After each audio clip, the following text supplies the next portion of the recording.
Hello, students, and a very warm welcome to all of you on Abhyas Competition Plus channel.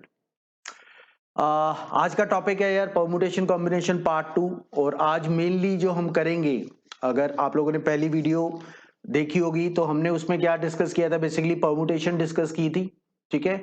और आज हम combination discuss करेंगे। हाँ, हमारा एक टॉपिक बच गया था यार, दैट वाज सर्कुलर परमुटेशन। तो सबसे पहले वो डिस्कस करेंगे, उसके बाद कॉम्बिनेशन के बेस्ड हम क्वेश्चंस यहाँ पर देखेंगे।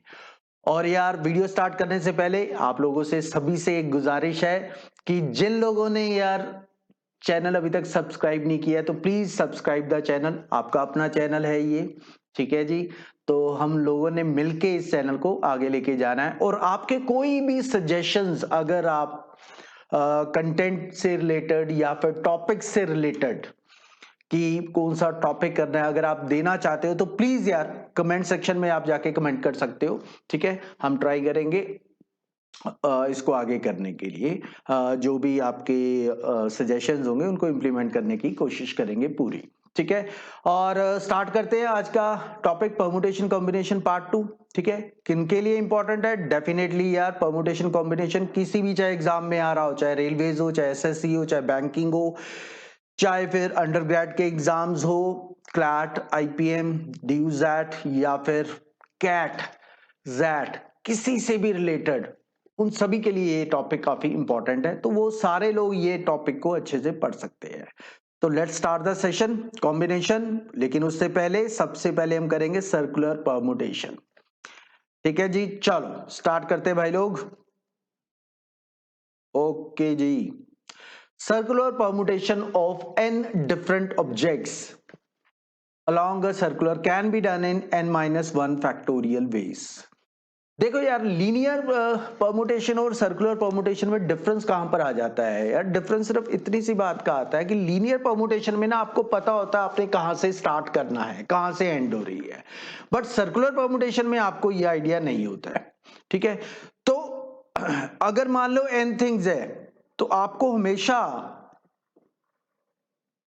हमेशा यार एक ऑब्जेक्ट को, यहां पर मैं n की जगह थोड़े कम कर लेता हूं, मान लेते हैं जैसे इन्होंने कहा है 6 students can be seated in a circle, कितनी वेज में।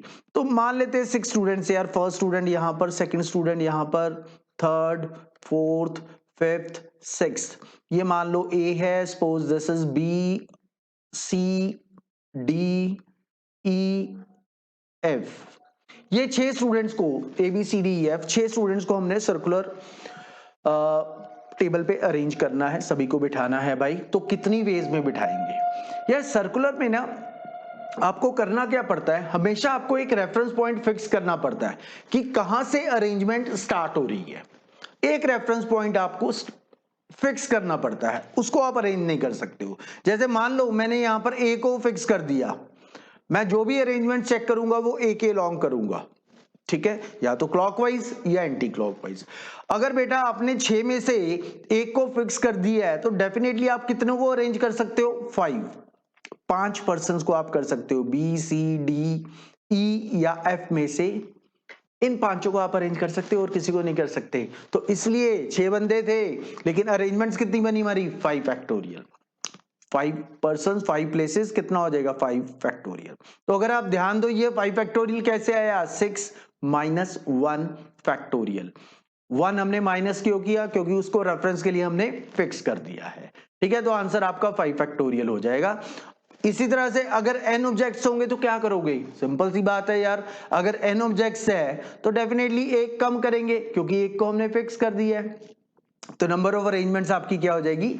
n-1 factorial. क्लियर है? तो याद रहना चाहिए सर्कुलर परमुटेशन, अगर n थिंग्स है तो आपने n-1 फैक्टोरियल करना है। क्लियर है जी?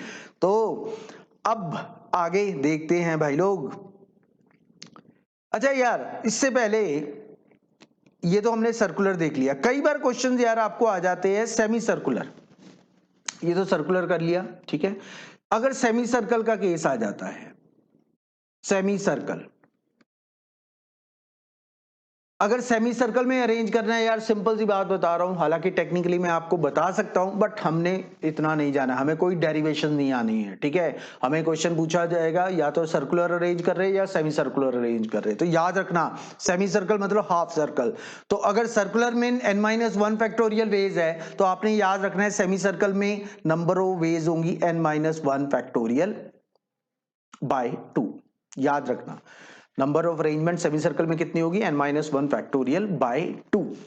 क्लियर है जी, ये याद रखना। सेमी सर्कल का केस यार एक जो जनरली क्वेश्चन आता रहा है वो किसके ऊपर कि भाई मान लो एक नेकलेस है और आपने उस नेकलेस में बीड्स को अरेंज करना है, ठीक है, बीड्स को अरेंज करना है, तो आप कितनी वेज में कर सकते हो। तो नेकलेस याद रखना, इसमें कई लोगों को कंफ्यूजन होती है, नेकलेस जो होता है वो सर्कुलर नहीं होता है, that is a case of semi circle. Necklace is a case of semi circle, याद रखना। नेकलेस को कभी भी आपने सर्कुलर नहीं मानना है, ये सेमी सर्कल का केस है, ठीक है।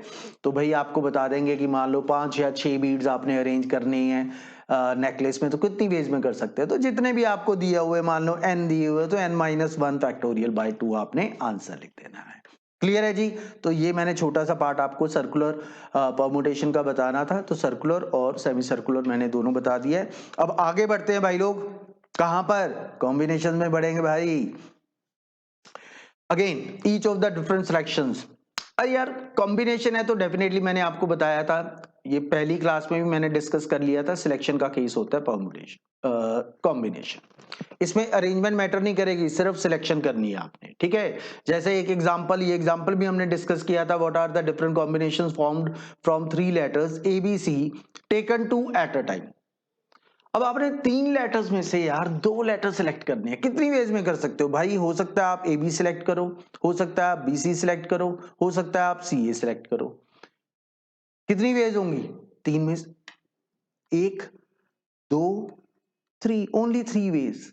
भाई अब आपने AB सिलेक्ट किया या फिर BA सिलेक्ट किया, ये दोनों एक चीज है, यहां पर ऑर्डर मैटर नहीं कर रहा है भाई। चाहे AB सिलेक्ट करो चाहे BA सिलेक्ट करो, सिलेक्शन तो एक ही हुई ना।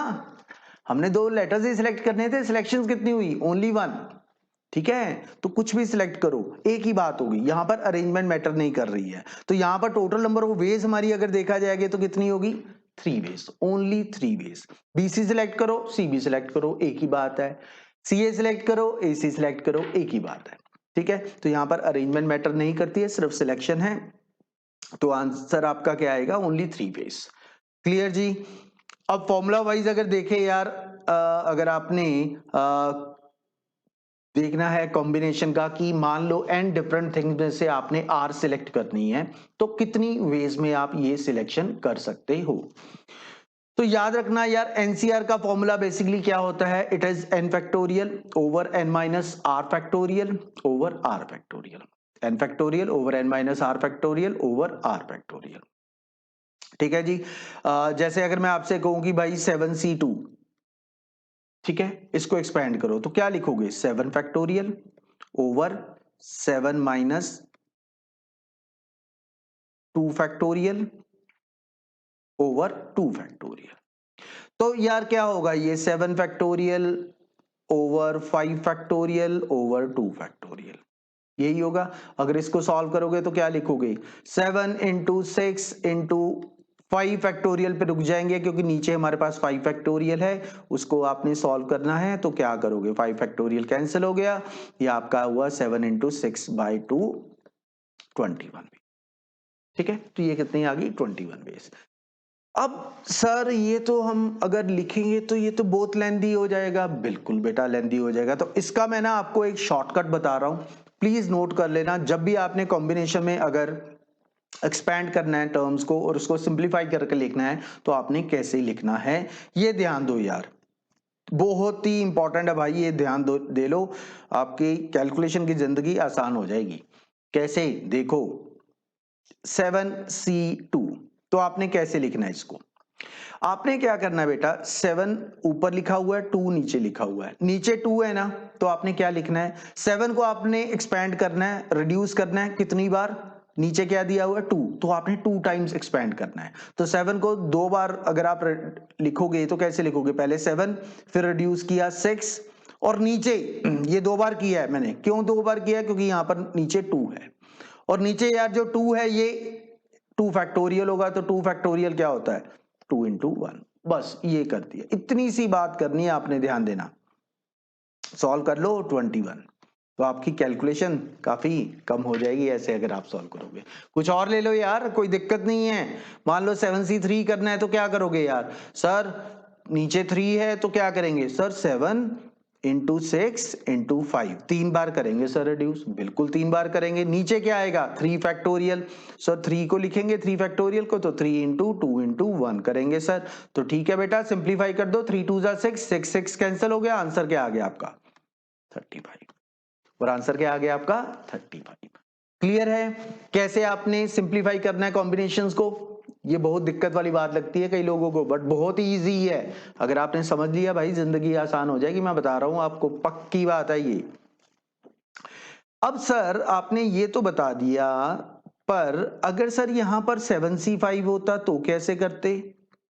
ये तो 5 बार करना पड़ता, कैलकुलेशन सर फिर लेंदी हो जाएगी। तो बेटा इसके लिए भी मेथड बता रहा हूं, याद रखना। कॉम्बिनेशन की छोटी छोटी ट्रिक्स बता रहा हूं, नोट कर लो। ये नोट कर ली तो कैलकुलेशन बहुत इजी रहेगी।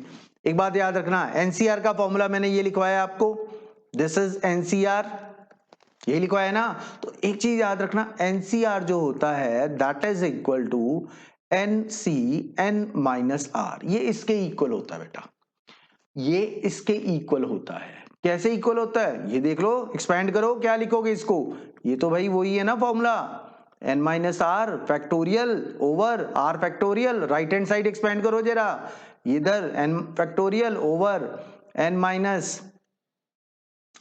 n-R करोगे यहां पर। अब आपका R क्या हो गया n-R इंटू n-R फैक्टोरियल, ऐसे ही करोगे। तो बेटा जरा सिंप्लीफाई करना, n कैंसिल हो गया, बचा क्या n factorial over R factorial into n-R factorial. Same ही चीज होगी ना भाई, सेम ही चीज हो गई। देखो जो लेफ्ट हैंड साइड है वही राइट हैंड साइड आई है। तो भाई याद रखना ये concept, NCR is equal to NC(n-R) कहां काम में आएगा, अब मैं बताता हूं आपको कहां पर काम में आएगा। ठीक है, देख लो जरा जल्दी से देख लो। आपने अभी क्वेश्चन पूछा था ना कि सर अगर 7c5 होगा तो क्या करेंगे, तो बेटा 7c5 होगा तो उसको हम अलग से लिख लेंगे। क्या लिखेंगे जल्दी से, ये देखो 7c5 क्या लिखेंगे इसको, सर इसको लिख सकते हैं 7c7-5। Very good. अब इसको क्या लिखेंगे 7c2 के इक्वल है ये किसके इक्वल है 7c2 के। तो ठीक है, अब 7c2 को तो करना आसान है कि नहीं है, कर लो भाई लोग। क्या करोगे 7 into 6 by 2 into 1, ये इजी हो गया आपका। क्लियर है, ऐसे केसेस में काम में आएगा बेटा जब कैलकुलेशन आपने इजी करनी होगी। जैसे अगर मैं कहूं आपको 14c12 करो भाई, 14c12 क्या करोगे, इसको लिख लो 14c2, 14-12। अब इसको करना इजी है, ठीक है, इसके लिए मैंने आपको फॉर्मूला बताया है, ये आप कर सकते हो यार। क्लियर है जी, चलो। अब इसी के बेस पे यार एक और फंडा बन जाता है, याद रखना ये कई बार क्वेश्चंस आ जाते हैं इसके ऊपर और बड़ा ही इजी है। कंसेप्ट यही लग रहा है आपका, NCR is equal to NC(n-R), और ये कंसेप्ट क्या है भाई कि आपसे ये कह देंगे कि आपको दिया हुआ है, मान लो NCP इज इक्वल, पहले फॉर्मूला बता देता हूं, NCP is equal to NCQ दिया हुआ है, तो याद रखना n की वैल्यू क्या होगी, n की वैल्यू होगी P प्लस क्यू, n की वैल्यू होगी P प्लस क्यू, याद रखना ये। If NCP is equal to NCQ then n is equal to P plus Q. यार देख सकते हो ये जरा बेस में जो r है और इधर n-R है, इनको जरा ऐड करना, n-R प्लस R कितना हो जाएगा, n के इक्वल हो जाएगा। ठीक है, तो याद रखना ये, क्योंकि क्वेश्चन मान लो आपसे किसी ने पूछ लिया से 12cp is equal to 12cq, भाई बताओ p प्लस क्यू क्या होगा, तो सर p प्लस क्यू हो जाएगा 12 के इक्वल। p प्लस क्यू किसके इक्वल हो जाएगा, 12 के इक्वल हो जाएगा। ठीक है, तो ये वहां पर आपको काम में आ जाएगा। आई होप सभी को क्लियर हो गया होगा भाई। अब हम जल्दी से यार क्वेश्चंस के ऊपर बढ़ते हैं। तो जल्दी से सॉल्व करो। Find the number of ways in which 5 boys and 5 girls be seated around a table so that no 2 girls are together. कोई भी 2 गर्ल्स इकट्ठी नहीं होनी चाहिए। कितनी वेज में अरेंज कर सकते हैं? और ध्यान दो, अराउंड अ टेबल, अराउंड मतलब ये सर्कुलर टेबल मैं लिख देता हूं, अराउंड अ सर्कुलर टेबल। ठीक, तो कितनी वेज में अरेंज करेंगे? तो ऐसे क्वेश्चन सॉल्व कैसे करने हैं भाई लोग? पहले ध्यान दो, शांति से, हमें जल्दी नहीं है कोई यार, हमने कंसेप्ट अच्छे से सीखने हैं तो जल्दी नहीं है कोई। तो क्या करोगे सर? सबसे पहले तो हम सर्कुलर ये टेबल बना लेते हैं। ये देखो जी, यार फिगर पे ना जाना, थोड़ी फिगर, मेरी ड्राइंग ऐसी है तो बस समझने की कोशिश करना, मतलब भावनाओं पे जाना, ड्राइंग पे ना जाना मेरी। अब 5 बॉयज है 5 गर्ल्स है, ऐसे ही क्वेश्चन में, और हमें कंडीशन किसके साथ दी हुई है? गर्ल्स के साथ कंडीशन दी है, that no 2 girls sit together, girls के साथ कंडीशन दी है। ठीक है, कैसे करोगे इसको सॉल्व?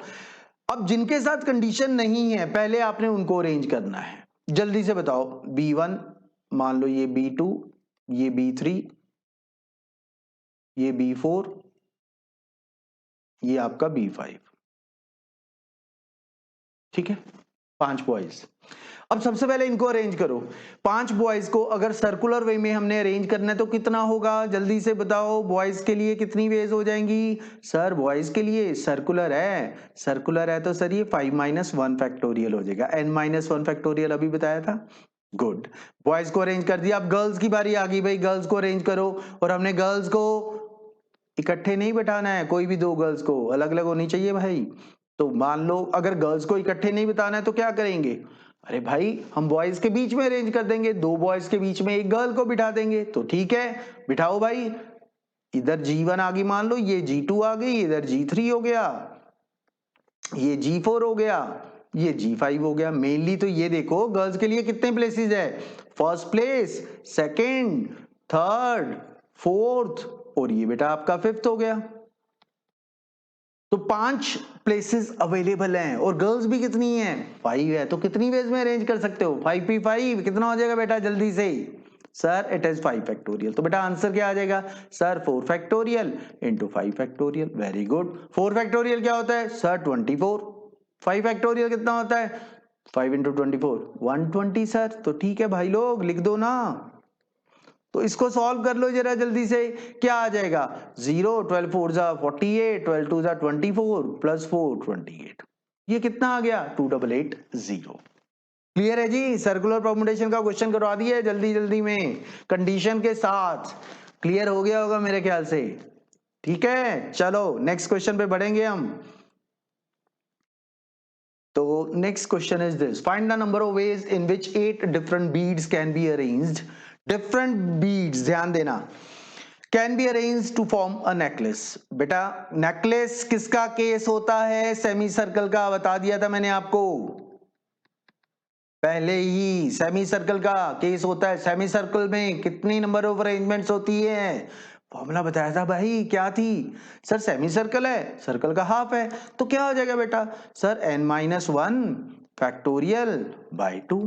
तो ठीक है बेटा, वैल्यू पुट कर दो। कितने डिफरेंट बीड्स है? 8। तो 8 - 1 बाय 2। अरे फैक्टोरियल तो लगाओ भाई।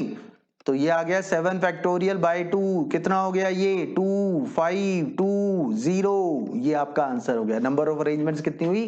2 5 2 0। आई होप सभी को क्लियर होगा भाई।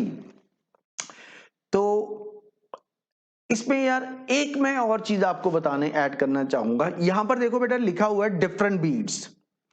अगर डिफरेंट ना लिखा होता, यहां लिखा होता 8 आइडेंटिकल बीड्स, 8 आइडेंटिकल बीड्स लिखा होता तो क्या करना था? अगर 8 आइडेंटिकल बीड्स लिखा होता तो क्या करना था भाई? जल्दी बताओ, जल्दी से जल्दी। सर अगर आइडेंटिकल होते तो हम कैसे मर्जी उनको अरेंज करते, वो तो हमें एक जैसे ही लगेंगे भाई। अगर आइडेंटिकल होंगे जैसे मर्जी अरेंज कर दो, एक जैसे ही लगेंगे। तो अगर आइडेंटिकल लिखा होगा तो हमेशा वहां पर ओनली वन वे होगी भाई, ध्यान रखना है। वहां पर फॉर्मूला नहीं लगा देना, याद रखना। एग्जामिनर बड़ा कंफ्यूज करता है। आइडेंटिकल लिख देगा तो वहां फॉर्मूला नहीं चलेगा, क्योंकि आइडेंटिकल तो जैसे मर्जी अरेंज कर दो वो तो आपको क्या लगेंगे, एक जैसे लगेंगे। ठीक है, तो अगर आइडेंटिकल होगा तो only one way is there. Clear है भाई? डिफरेंट है तो फॉर्मूला लगा दो, अगर डिफरेंट नहीं है तो ऐसे कर दो भाई, कोई दिक्कत नहीं है। चलो अगला क्वेश्चन पे बढ़ते हैं। चलो चलो जल्दी से।